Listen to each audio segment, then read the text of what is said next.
Hello বন্ধুরা, career space YouTube চ্যানেলে আপনাদের সকলকে স্বাগত জানাই। আশা করি আপনারা সবাই ভালো আছেন। আজকে এই মুহূর্তে শিক্ষক নিয়োগ সংক্রান্ত যে সবচেয়ে গুরুত্বপূর্ণ আপডেট উঠে এসেছে, বিস্তারিত সেই সম্পর্কে আলোচনা করব। তাই ভিডিওটি অবশ্যই শেষ পর্যন্ত দেখবেন নিয়োগ সংক্রান্ত অনেক নতুন নতুন আপডেট পাওয়ার জন্য।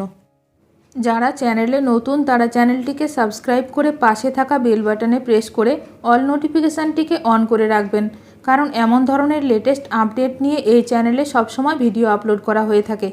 শিক্ষক ও শিক্ষাকর্মীদের জন্য প্রস্তাব দিল পশ্চিমবঙ্গ স্কুল সার্ভিস কমিশন। ভালো খবর শিক্ষক ও শিক্ষাকর্মীদের জন্য।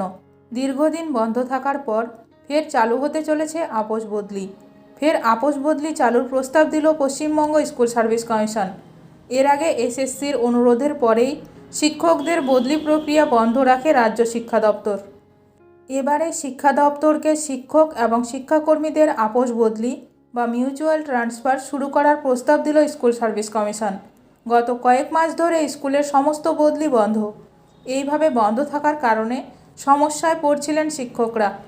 আপোস বদলির প্রক্রিয়া চালু হলেও জেনারেল বদলি এখনই শুরু করা হচ্ছে না বলেই জানা গেছে।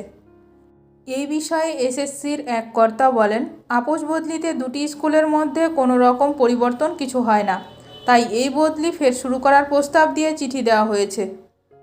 ভিডিওটি ভালো লাগলে অবশ্যই লাইক করবেন। আজকের ভিডিওটি এখানেই শেষ করলাম। নতুন কোনো আপডেট নিয়ে দেখা হবে নেক্সট ভিডিওতে।